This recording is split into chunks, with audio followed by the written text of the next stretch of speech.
And got it. So today we are starting on the item 2 of the chapter 3. That is, I forgot the title. So we go there, methodology, right? So last week we had a wonderful time. Not everyone, but a good part of you participated, and I felt like there was a great study. So we starting today on item 3. Those who are not content with only admiring Spiritist morality, but who practice it and accept all its consequences. That sentence already, in my opinion, is something massive. Because a lot of people say, yes, I admire Spiritism, I am a Spiritist, but lack one very important thing, the practice. I guess that's in any creed, the same situation. A lot of people say, I'm this, I'm that, blah, blah, blah. But we lack the practice. Because the practice is something that we have to really show our commitment.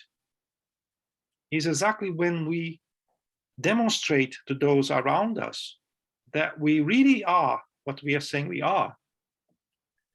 So Spiritists without actions, they are really missing a great opportunity. Spiritists, they should work with all the knowledge that have been given to help others. That's the goal of Spiritism. The goal of Spiritism is not to increase our intellectual knowledge, not at all. It's to help us, yes, to increase our intellectual knowledge, give us the right incentive to practice, and then evolve our moral characteristics. And then is another thing that's very, very important. Accept the consequences. People may misunderstand what the consequences are in this sentence.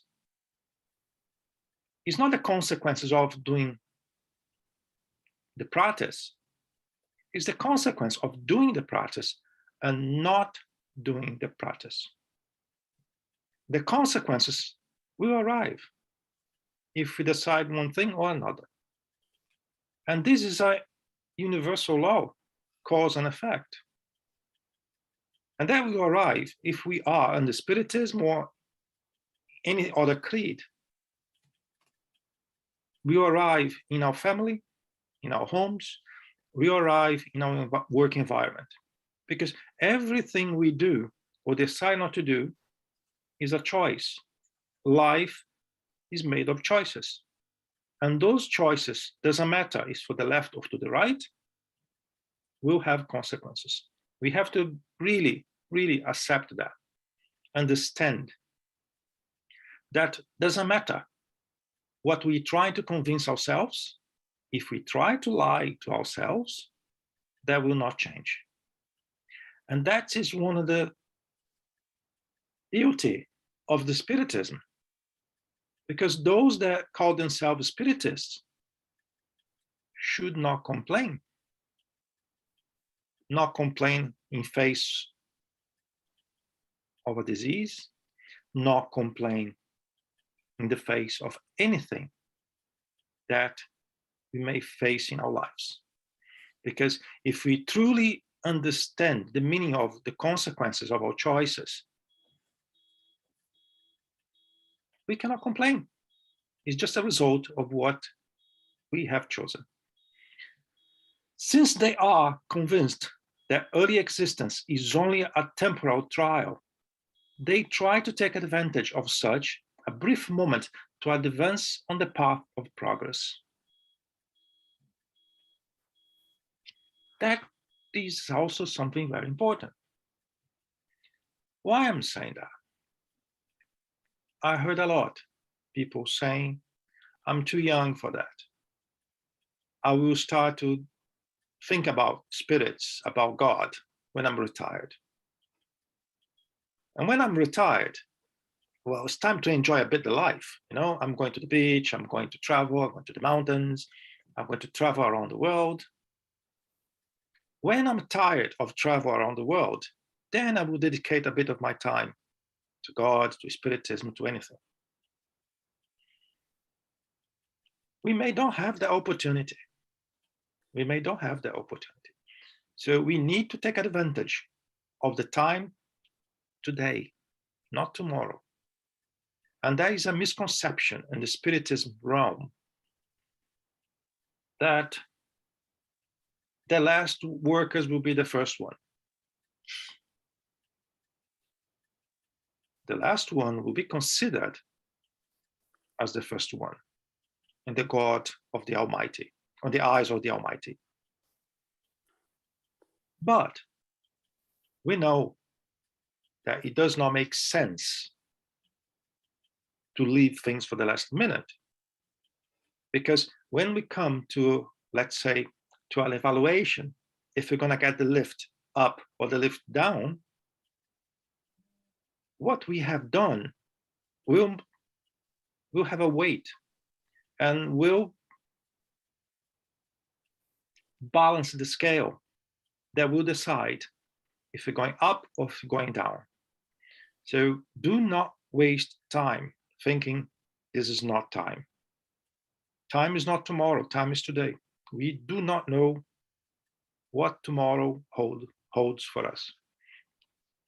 The only one that can lead to them to a higher position in the spiritual world.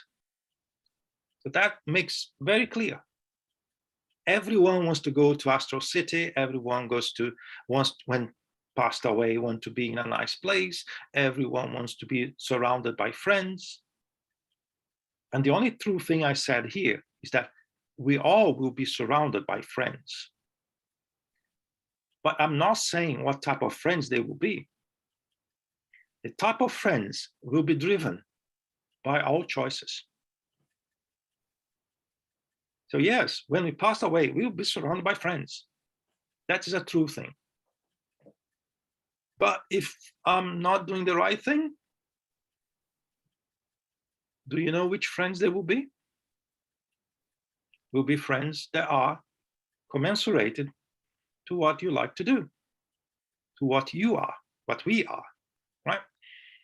Endeavoring to do good and subdue the evil tendencies. Another important thing. We are not perfect. None of us. Despite that we may do our best to do good, we always have something inside that need to be worked. None of us are perfect. Otherwise, we wouldn't be here. So we may do a life of good things. And in the last minute, we may screw up everything we did. I'll give a weird example here. We work in the Spiritism for 70 years, all my life. I'm the best Spiritist in the world. A week before my death, something happens in my house. A burglar broke into my house, and my instinct was to get a gun and shoot him. I did that to protect myself. Nevertheless, I killed someone. So, of course, I'm giving an extreme example. I hope we're not going to kill anyone, but it's a possibility. We never know. So we have to watch everything we do every time until the last moment. Friendship with them is always safe, for their firmness of conviction keeps them from all thoughts of evil. Charity is the rule of conduct among them. These are true Spiritists, or better still, Christian Spiritists. So the item number 3, explain clearly what we would wish to be, what we would like to be, what we should work towards. So let's study. Yes, wonderful. But let's practice. And that word used here, charity, he's talking about moral charity. Material charity is a plus, but he's talking about moral charity. That's what we should really focus on. Finally, there are fanatical spiritists. By the way, I was told I was fanatical before, and I'm not surprised. Why I was told I was fanatic? Because I was several days a week in the Spirit Center. I was really trying to the limit of my possibilities to practice what I was learning. Have I felt fanatical, a fanatical person? No. As I said to you guys here, I never tried to convince anyone of anything. I never tried to change anyone's mind. I try to explain the way I see things when I'm asked. It's different. And as I used to say to you here, we may read a sentence in a book. 10 different people here will have 10 different interpretations. And as we go along, as we study the same matter over and over and over, in a couple of years' time, when you go to this very same book, on the very same sentence, and you read it again, hopefully you will see a bit more than you saw for the first time. That is my goal on every study, on everything I do. I don't want to convince anyone. I want to make you think by yourselves, study by yourselves. And when we gather together, it's really to exercise the questions. I agree, I don't agree. The other day, I was jumping about with one question / comment made by Ebony. She said, I don't agree with you, Guilherme. And I was really, woo, that's great. Why that's great? Because they open up an opportunity to study, to understanding. Myself, a couple of years ago, reading Astral City book, for example, I wouldn't be able to capture things I can see today. Same thing for the Medium's book. I was introduced to Medium's book when I was probably 12 years old, 13 years old. And I couldn't see things I see today. And that's the beauty of studying.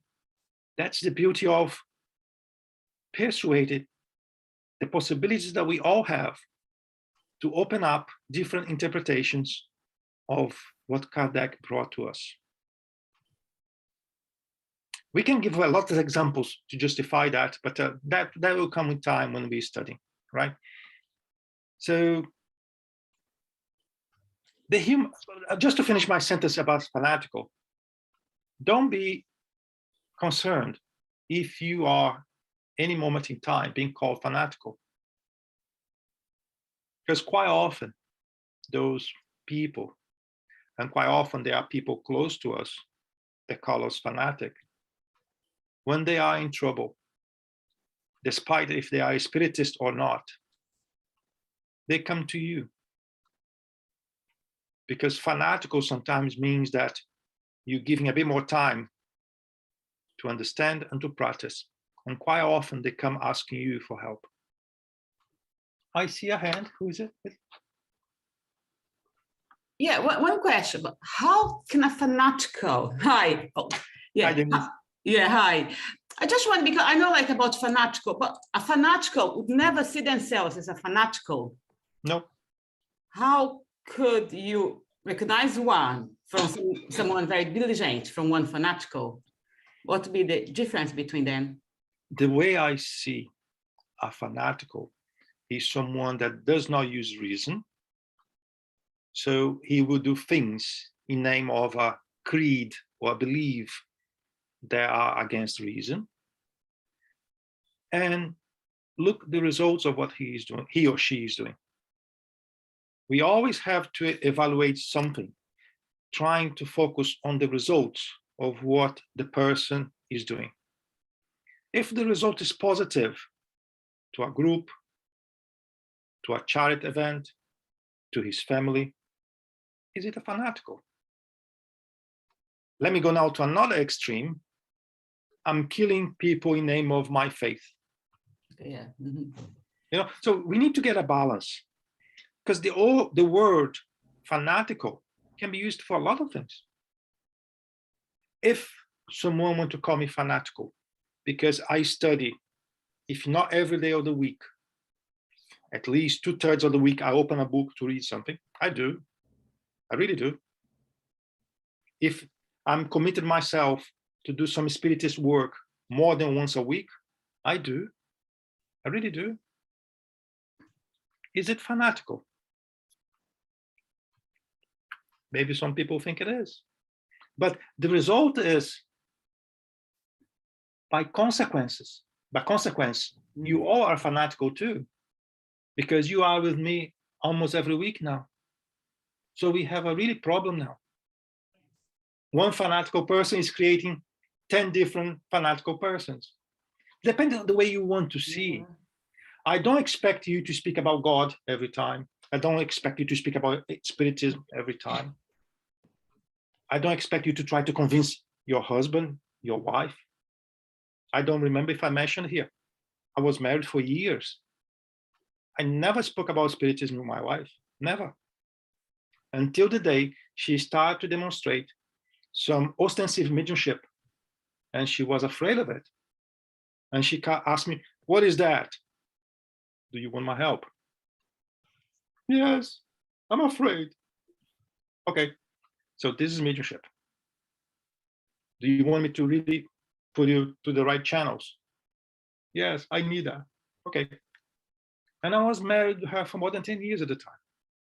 That just to demonstrate how fanatical can be misinterpreted.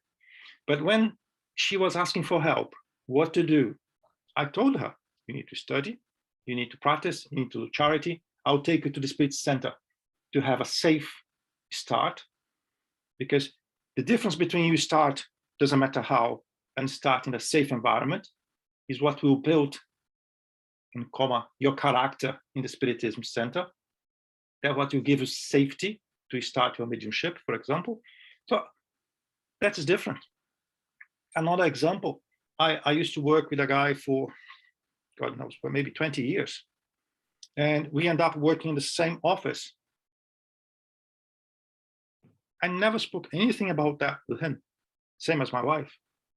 And one day he started to talk to me that his wife was having trouble in the spiritist environment, and she was a medium. And he started saying, "I don't believe that." "So why are you talking to me about that then?"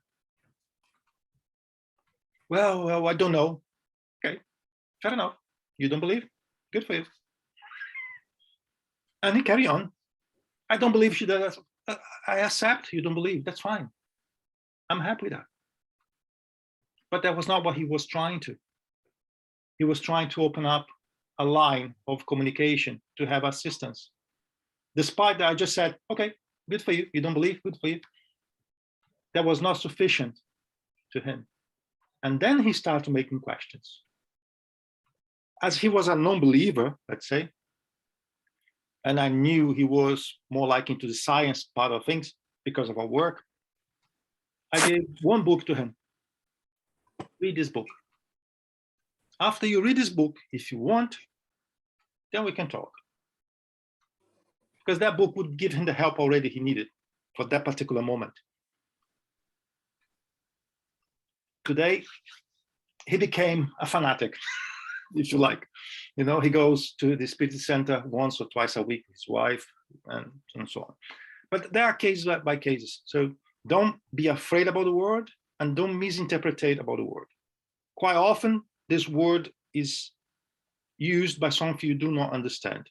Likewise, a lot of people think that people that follow the Quran, they are fanatical, and they are not. They are not. There are extremists everywhere, even in the Spiritism. So human beings are human beings, doesn't matter where they are, right? I have another hand. Hi, Liz. Hello. I just wanted to say, I think I've been approached by one fanatic, spiritist fanatic at the moment. And I think what transpired to me is also that among all of the things that you said, we can see clearly that when we encounter someone that has developed this fanaticism, they also think that they know more than everybody else. So they will try to correct you left, right, and center, and, you know, try to say to you that this way is this because you have it in here, and I know this way, but by the way, my brother, we are fine. But it is a bit imposing. And that is what I've been encountering at the moment. And I just really know saying thank you. Thank you for the information. Thank you for the information. But I think at some point, we also have to ask ourselves if we feel that way, so we can be vigilant on ourselves as well. When we talk to someone about anything, are we going to talk in a way that it feels to us, you know, I know more than you, I have to tell you this, you have to correct this. So if we have these things in our heads, we need to kind of say, uh-oh, let's reflect a little bit here. I think what you said is very important, very important. And it brought me good memories, because we had a discussion in a face-to-face study a couple of years ago. And how do you know you're right? I never said I'm right. I'm saying the way I see things based in what I was exposed and what I study. I'm not saying I'm right. I cannot say that, because truth is only one. What is truth? Is amalgamation of one human being perception, exposure, and creed. And then he created his own truth. But what was true 100 years ago, let's say in science, is not true today. We still have people that think Earth is flat, but science has proved it's not. If he wants to believe it's flat, so be it. His problem, her problem. But science is saying otherwise. So even my interpretation today of something, I really hope that in 10 years' time will be different. Because that's why I'm studying for, to evolve, to create new possibilities. That's why I always push everyone to make questions. We only evolve when we make questions. When we make questions, it's not because we know something, it's because you want to know something. We saw something in that phrase that gives me a question mark. Sometimes a comma is sufficient to create that question mark. And then when we use that question mechanism, you have to study, I have to study, the guy next to me has to study, and perhaps we'll find something we couldn't find before. Otherwise, we would be like in the Bible thing. 1,000 years there, 2,000 years there, nothing's going to change. That's it. Same understanding as I had when it was written by a human being. So if I think like that, I'm telling that Kardec is wrong. I cannot say that. I truly cannot say that. Why I'm saying that Kardec is wrong? Because he told us the Spiritism will evolve. He told that. It's written on the Genesis, and there's another place I don't remember right now. But on the Genesis, I remember because I was doing another work a couple of days ago. Then we have a problem here. We have a dilemma. Kardec is right or Kardec is wrong? Because if Kardec is right and he tell me The Spiritism will evolve means I have to make questions, I have to study, I need to find things that are hidden, still hidden in the Spiritism's books, Spiritism books. If I accept that Kardec is wrong, then Spiritism will remain as the first edition of the first book he did. And we know by now that the first book had some changes over the years. And So Gil, yeah, sorry, it's Christine. I can't put my hand up, so so I've heard you say a couple of times, not just tonight, but other times, that you don't believe, you know. So one can say that a true spiritist doesn't just believe, but they know. And so through the studying, we know more when we study more. We don't just believe. Mm-hmm. That's the way I see. That's the way I see. That's the way it has to be.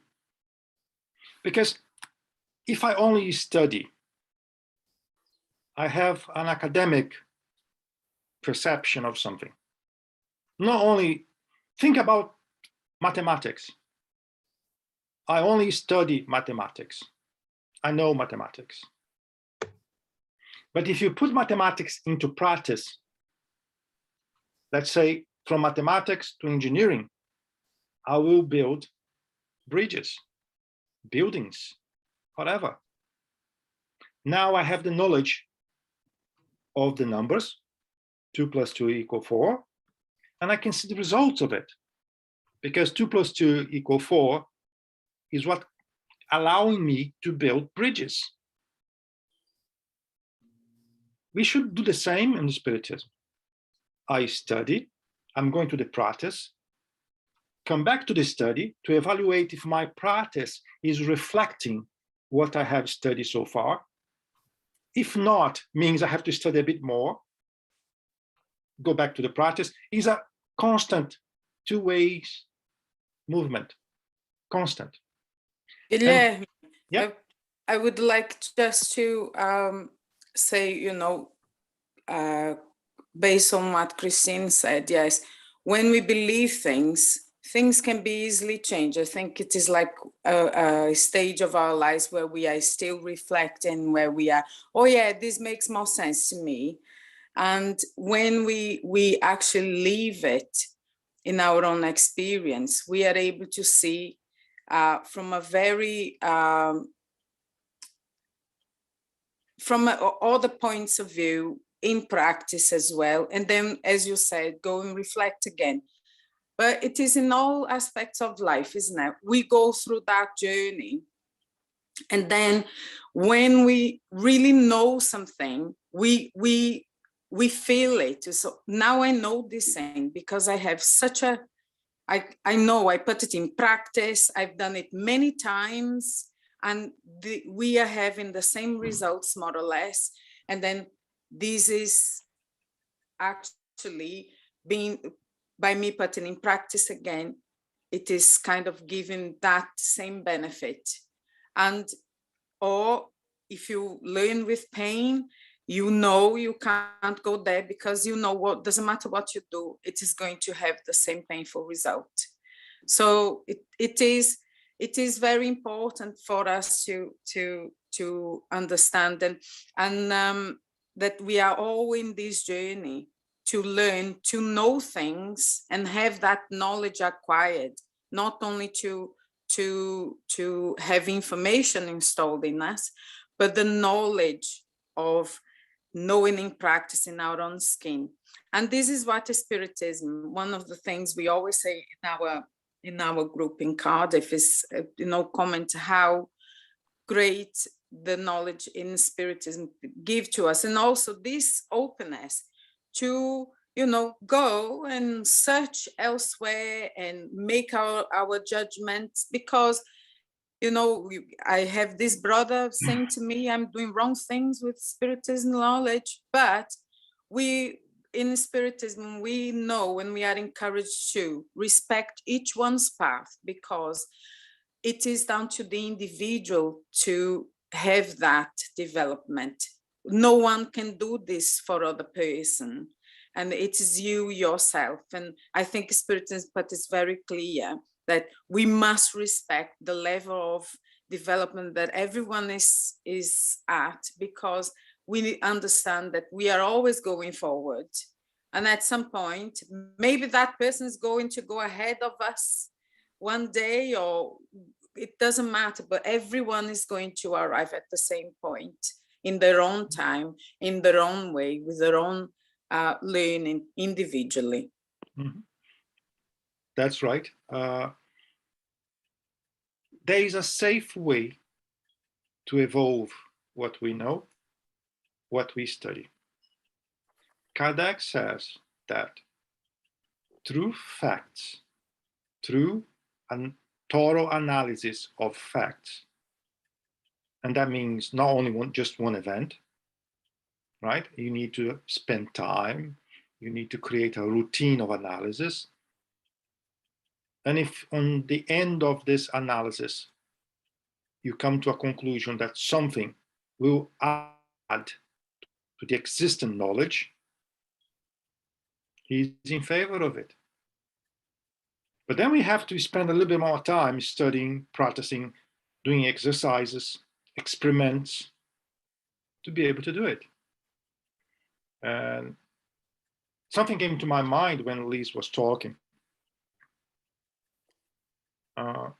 I was facing a dilemma, because in the Spirit Center back in Brazil, a lot of people used to come asking for help. And we had to help one family that the young children had a mediumship that was not listed in Kardec's book, on the medium's book, and it's still not, by the way. Nevertheless, it was a mediumship. So we had to work with spirits, asking them, what is that? You know, it's different, it's new. And they worked with us. They explained to us. They told us how to help this young kid. He was 8 years old, I think, 8 to 9 years old. And as we are used to, we start to do some research to see if cannot only be happening here with us, someone else may have faced the same thing. A year down the road, we found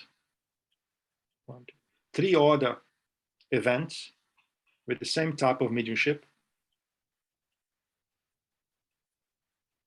and it's not listed in the medium's book. It's not listed. Are you going to tell me that I'm fanatic? Are you going to tell me that I'm wrong? Are you going to tell me that I'm crazy? It's up to you. You can call me any name. I really don't care. But I know what we did. So with a thorough study, exercise, most of all, working with the spirits that we know for like 20 years now, working together, we realize that. So things will change. We love to say that we're going to a different type of world. We had a different type of generations coming and everything. Yes, and they are coming with a different mediumship too. And we have to learn that. We have to embrace it. Otherwise, they will find help elsewhere. And the help elsewhere could be using drugs. End up in some treatment institutions. Because that was the next step for this kid. Because no one would be able to fix him. Right? So we need to keep our spirit open to new possibilities of understanding, new possibilities that will come to us, but always using a safe base. What is a safe base? Kardec is a safe base. We have to use what he told us would work, what he told us how to proceed. Hi, Munir. Guilherme, hi everyone. Sorry for my voice. What came into my mind was something that Paul of Tarsus said in his letter to the Corinthians. He said that now I know in part, but one day I'll know in full. He meant that we have no conditions to know truth in its totality. We haven't developed enough. So whatever we know is in part. Not that it's wrong, but it's limited to the conditions that we have. And it's natural. The same thing is said, that the Spiritism will evolve.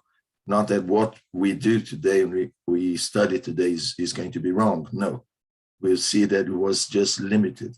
It was just the very beginning, and that will naturally expand. Because we have no condition to understand what enlightened spirits understand about the same phenomena.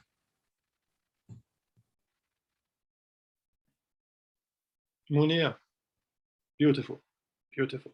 And something came to my mind when you were saying that.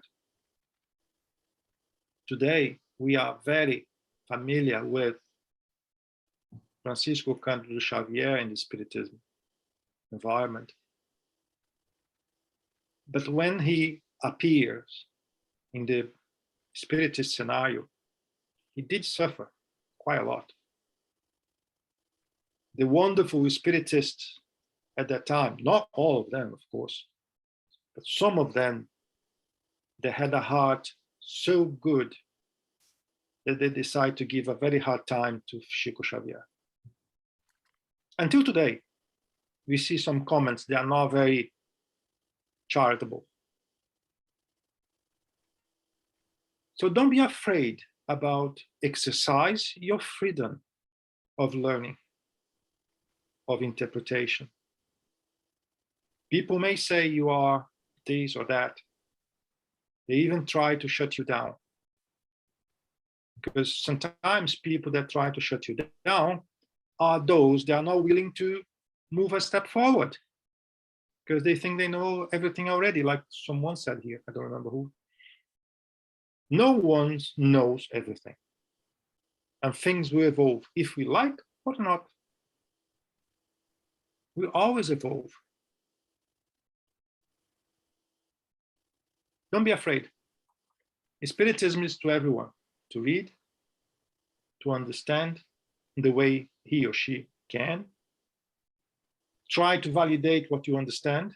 And to try to validate what you understand, you need the practice, I'm afraid. You need the practice. And then you come back to the study again.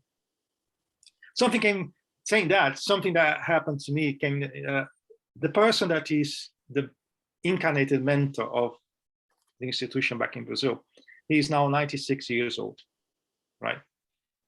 Something like 15 years ago, we were talking about some topics within the Spiritism. And I was talking to him because I was trying to get his point of view, his experience. We always should try to listen to people that are more experienced than us. On the end of our conversation, he said to me, everything you're saying does make sense, but do not say that in a lecture, in a study. Keep that for you. And I asked why. His words were, because they will think you're crazy and they will try to shut you down. They means the Spiritism friends. I was a bit disappointed, to be honest, but I followed the instructions for a couple of years. And then we start to study a few things in our group. And then he came to me, now it's time to talk. Remember that conversation we had? Yes, of course. Now it's time to talk. I said, why? Well, why now it's time to talk? Because now they have all the principles already accepted, and they will be more flexible to listen to what is there. And I was really surprised, right? And he's still active, very active on the Spiritism. We have conversations every week. We participate in studies, things like that. He used to work with us as indoctrinator for years. And that was a lesson. Even if you face yourselves in front of a knowledge that you think is a bit weird or does not make sense, don't discharge that immediately. Keep it up for a while, because perhaps down the road that would be very useful. Why I'm saying that? Because everything we read may be very important, if not now, in the future. I bet you, I don't know if at least one person here, I see that she's following us on the Astral City study. I bet that you never saw this book with the eyes we are trying to show. Never. But after this study, I'm pretty sure that she or he will be able to find things like that by themselves. So we are always evolving, always, if we allow ourselves to evolve. And this book here, to me, is one of the best. It's one of the best, because we work, we can put everything here in practice, and we can come back to him always as a safe start point. Oh my God, I'm talking too much. Let me continue a little bit. The human species would be perfect if it always preferred the good side of things. Exaggeration in any way is harmful. And the Spiritism, it produces a blind and often childish confidence in the manifestation of the invisible world, leading some very easily and uncontrollably to accept what reflection and examination would show to be absurd and impossible. A lot of people come to us asking, oh, this is something related to spirit, or this is something that is a mediumship. I never say yes from the beginning, never. Because we have to analyze. We have first to eliminate every other cause of what seems to be a spirit before we think it's a spirit. Likewise, a lot of people come to the Spirit Center, oh, my brother, my sister, or whatever, has an obsession case. There's a spirit creating all the problems to her. Of course, we always like to blame someone. It's human nature. We try to blame someone. When I cannot blame someone, I'll blame the spirits. The great majority of people I saw over the years coming to us saying there was an obsession case was not. Could be, yes, could be. But before we jump and say that is, we have to study the case. We have to analyze the situation. Sometimes that's not even enough. Because if you want to be safe, we have to work with the spirits. Sometimes the only way to really know if that is an obsession case or not is asking our benefactors. And quite often, their response surprises us. No, it's not. So that's it. Fanaticism does not think, it dazzles. These adherents are more nauseous than useful to Spiritism cause. They are less capable of being convincing since their judgment is rightly distrusted. Makes sense, isn't it? They are easily fooled by fraudulent spirits or by persons who try to exploit their gullibility. I don't even know what this word means, to be honest. I mean something guilty. I don't know. If any of you can help me. If they were, Sorry, gullibility is if you're gullible, you're easily convinced, okay. you're easily led. If I told you a lie and you believed it, then you would be gullible. Oh, thank you. So thanks a lot. If they were the only ones who had to suffer the consequence, the harm would not be so great. But the worst outcome is that, without meaning to do so, they provide disbelievers with more reasons to ridicule Spiritism than to be convinced by it. And they do not fail to impute to all the foolishness of a few. Obviously, this is neither fair nor rational, but it is well known that Spiritism adversaries only recognize their own reasons as genuine and care little about fully understanding the object of their consideration. I think that's clear. And the only thing I would add on top of this is that don't need to be just people that don't like Spiritism or don't believe in Spiritism. Even the Spiritists, they really believe in what they believe, and they really try to stick to it. They don't do that because they want to do something bad, because they don't want to help. No, not at all. But that's the way they understood what is there.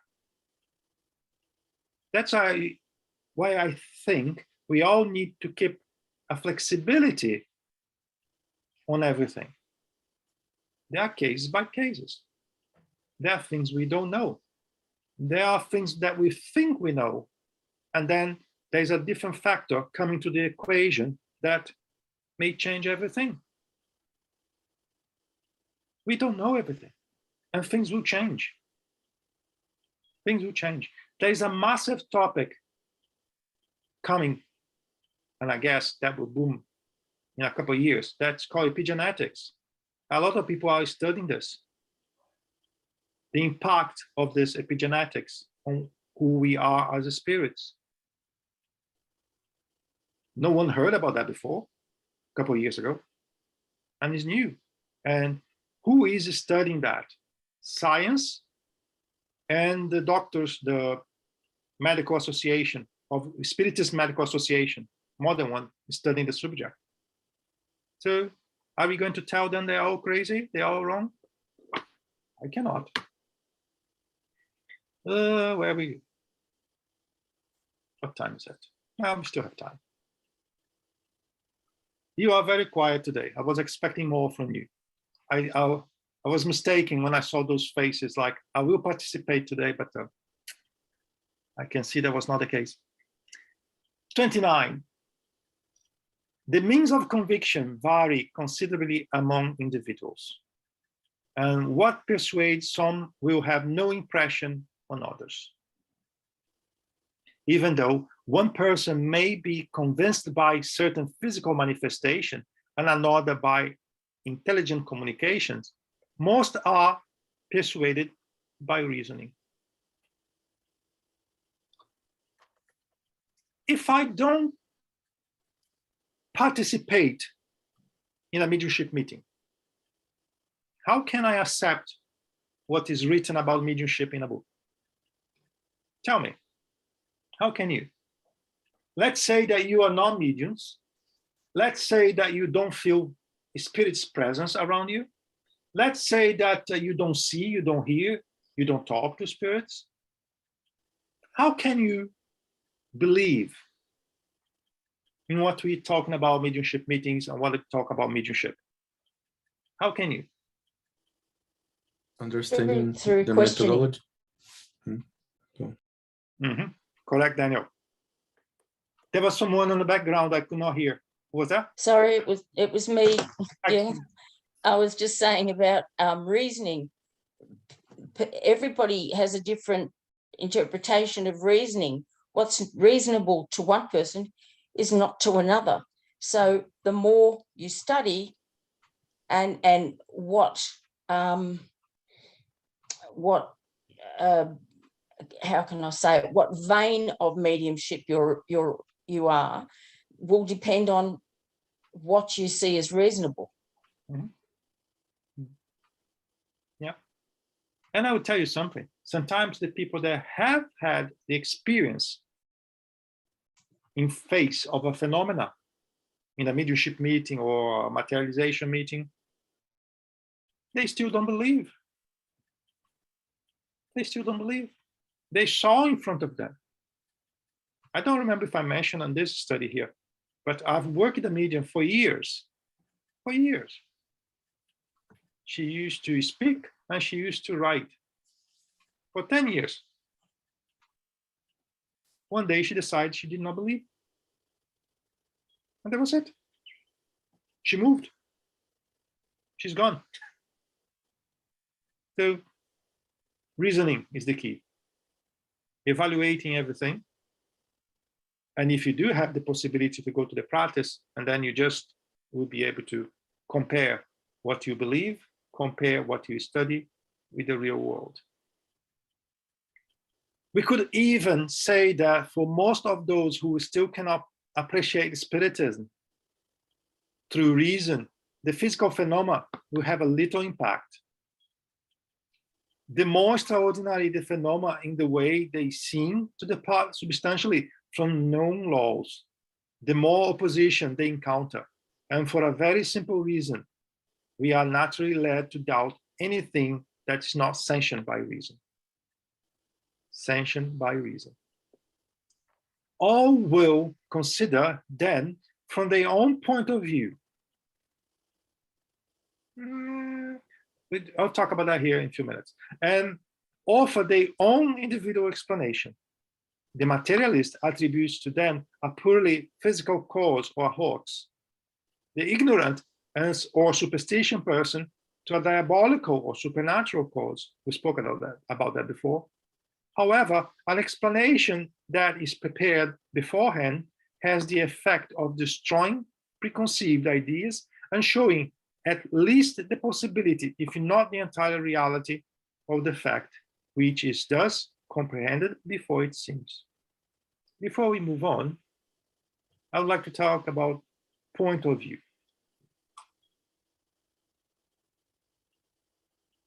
The way I guide myself through the Spiritism teachings is, number one, Kardec.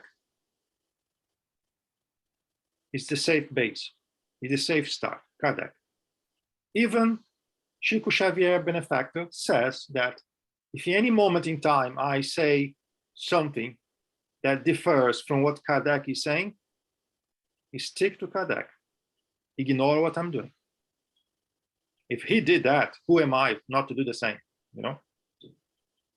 Second way I use, second venue I use, books from mediums, well-known and reliable mediums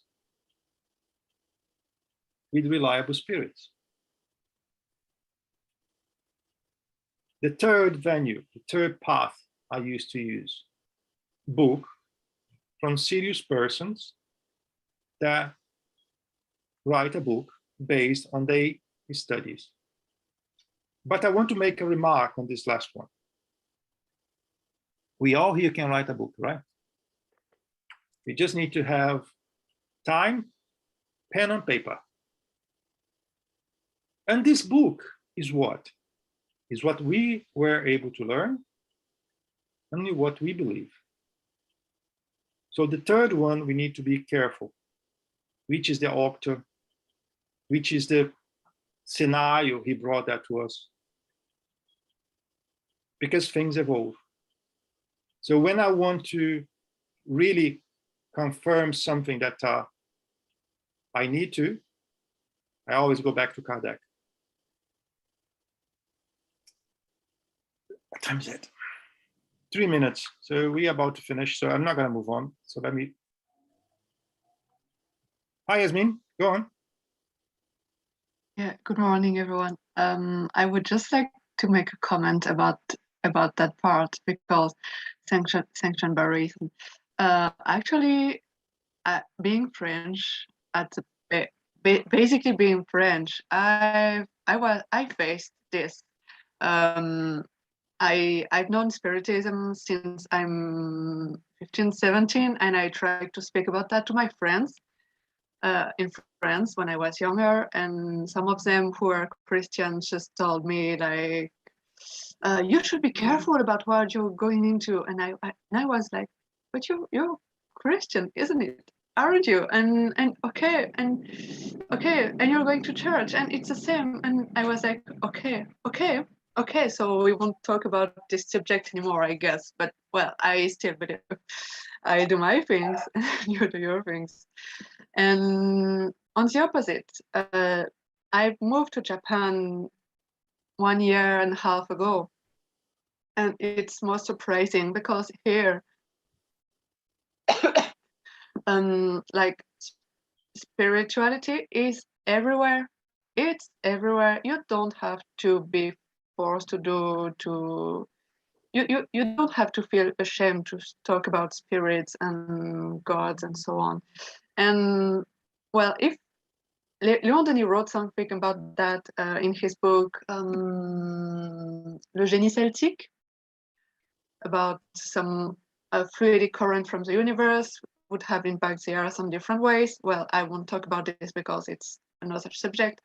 But yeah, I think at that moment, especially in France in the 19th century, people are really, really like in a square. And even now, it's really hard. And fortunately, Chico Xavier made a lot of work in Brazil, which helped a lot. But yeah, just to explain the big difference and French mentality, which is very, very scientific method based. Thank you. Sorry. That's very interesting, because we don't need to be spiritist to be spiritualized. And on the East, on the Far East, the culture is way more spiritualized than we are on the West. And in France, in Brazil, England, it's always down to people. It's always down to people. Right? Sometimes they are even more spiritualized than we are, and they don't know they are. So that's very interesting. It is interesting to compare how we are today in the world, because I truly believe things are evolving, as always been, and now as always will be. But that is very good for today. So I hope to see you all next week. And I hope you all will have lots of questions because you will hear me saying that a lot. That's the best way we have to understand better what we think we understand. All right. See you all next week. Yeah, bye. Bye-bye. Bye. Thank you. Bye. No God bless you. prayer? Love you all. We don't make a prayer at the end? No? Okay, I guess no. Okay, I'm sorry. Well, have a good day, everyone.